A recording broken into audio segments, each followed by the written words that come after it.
Hey YouTube, it's EvanMagician34, and I've got a deck I call Support Deck or the Support Deck. I'm going to do this kind of backwards from usual, but the whole concept of the deck was I built it based on the theory that I've kind of noticed that with the right trap support in the current meta, the right trap and spell support, really almost any monster lineup could thrive. So to test this theory, I played with some friends of mine, and I built this deck with a really good spell trap lineup. But the monsters, I just kind of more or less grabbed whatever looked halfway decent that I found fairly quickly that was stuff I kind of liked. There's not really any coherency with the monsters, but the whole point was to prove that the deck could support itself just with its spells and traps, which it did. I didn't test it a whole lot, but I do have proof of concept. I've got one Solemn Judgment, stops everything, of course. Two Solemn Warnings. The thing is, a lot of decks these days are pretty much just, they're very heavy on their monsters and some decent spells to accelerate it, but there's not really a lot of back row support, and they really resent decks that have back row support and can't do much about them. Double Torrentials. We also have double Bottomless Trap Holes. Really, I think you can even vary the traps a little bit and still be perfectly fine. One copy of Mirror Force. This card does pay off, definitely. Two copies of one of my favorite traps, Karma Cut. A lot of decks also really resent this card, Insectors, Chaos Dragons, etc. Almost every Lights Run variant hates it, in fact. Compulsory Evacuation Device is our last trap. I like it against certain decks, but you may want to swap this out for a card maybe like, say, two copies of Dimensional Prison instead. Kind of depends on your taste, but it also depends on your meta and if you expect to see, say, a lot of Chaos Dragons or something like that. You got to kind of feel it out. We're running three copies of Pot of Duality. Our monster lineup is mostly just going to be some normal summon monsters that just like to kind of come out, attack, and so on. So this doesn't really interfere with you, and it gives you that consistency that you're really looking for. That said, we do run Monster Reborn, of course, just kind of a no-brainer. Right up until I ban it, it's pretty much a no-brainer in almost every deck. One copy of Dark Hole just helps us maintain that field control. Two copies of Forbidden Lance because this card is ridiculously good, basically. Because it makes your monsters bulletproof to their spells and traps, kind of as a surprise, and it also helps you win battles. It's like a slightly bigger Rush Recklessly, more or less.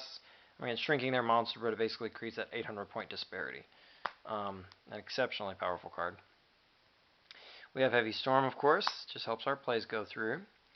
Two copies of Mystical Space Typhoon, same reason, but we don't really want to run three, that's too much. Then comes the monster lineup. I did see three Thunder Kings, and he's still really good, and I figured since he was available, I'd grab him.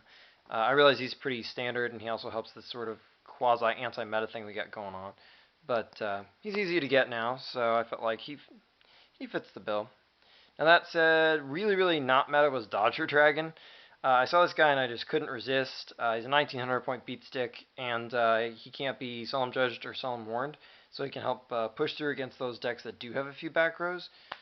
That's basically the concept there. I also grabbed two copies of Winged Rhinos. If traps flip, he can jump back to your hand instead, so basically your opponent can't really bottomless him, and you can also set Torrential behind him, and he doesn't mind, and you don't lose a monster off of it. You can even summon him into Torrential. So I thought he was a neat trick there, but he's also basically just an 1800 point beat stick, reinforcing that theme of it doesn't really matter what your monsters are. Two copies of Armored Bee. This guy's kind of like a slightly bigger Gale Whirlwind in a lot of ways. He's just 1600 point Gale.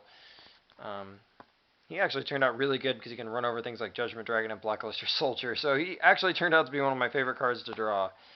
Surprisingly powerful. Injection Fairy Lily, she's essentially a 3400 point monster, and I don't have to tribute or anything. So she was kind of cool, kind of fun. She's level 3, best level in Yu-Gi-Oh! I also ran some others that were just like one-ofs just to kind of have fun with them, like Mila the Temporal Magician.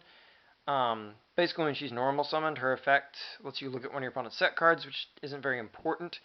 But what is important is that your opponent can't chain spells and traps to it, so she can't be torrential, she can't be bottomless.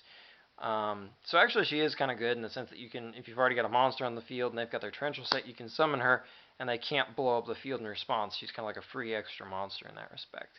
Plus the 1850 attack doesn't hurt. So I just ran her because I also saw this card and couldn't resist and ran her, and she just gets bigger every time she kills monsters. She's kind of like a smaller ape fighter in a way. But like I say, the monster lineup doesn't really matter because the spells and the traps are all there is to it. Feel free to vary it. I just like that card a lot. It looks cool. I ran one Obnoxious Celtic Guard because he's just so darn obnoxious. And he doesn't die to big monsters, so actually this guy is hilarious against Chaos Dragons, and he's a lot bigger than, say, Marshmallow or Spirit Reaper. The monsters don't matter. Also running Gale the Whirlwind. He's kind of fallen out of favor, so I thought, more or less, I missed him, wanted to play him. He's got that permanent halving effect. You notice a lot of my monsters are small, but a lot of my monsters come with effects that can reduce big things. So that was kind of fitting in that theme. And I can't have extra monsters hanging around, and so Kai's helps me punch through set monsters like Rykos and stuff like that. Just another monster that's kind of a good addition.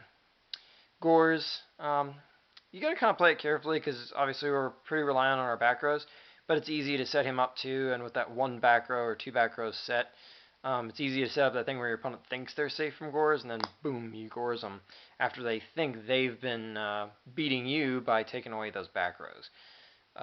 And really all the while you were just baiting them, and stuff like Karma Cut and Compulse go really well with Gores too, obviously. And last but not least, I was like, well, I got just enough darks, I can support a Black Luster Soldier. And this guy and Armored Bee kind of go well together too, so it's all good. And you can go a lot of different ways. Like I say, the monsters really don't matter, guys. I was running a lot of weird stuff like Dodger Dragon and Armored Bee, Injection Fairy, pretty much just to demonstrate the point that the monsters really don't matter. You can replace this with almost any set of big, beady kind of monsters. They don't even have to be, helpful to each other per se. Basically, the whole point of the deck was all this stuff. So that's more or less the deck, and then just insert big 4-star monsters and maybe a few slightly bigger monsters. These two guys go in almost anything. That was the point of the deck. I do have an extra deck just for giggles. Got Mistworm because with Monsterborn and Gale we can do some tricks and we can synchro and stuff.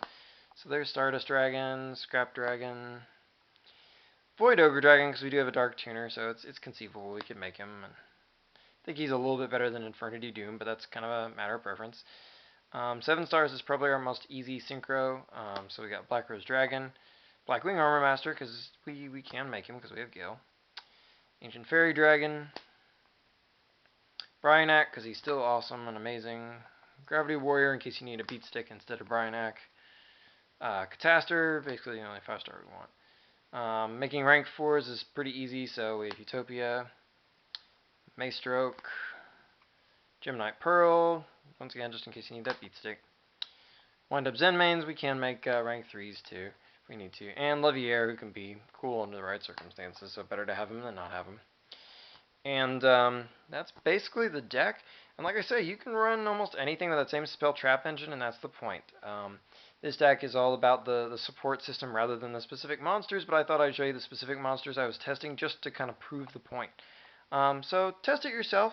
I think you'll be kind of impressed, and it'll allow you to run a lot of cards that are fun and enjoyable rather than just the meta.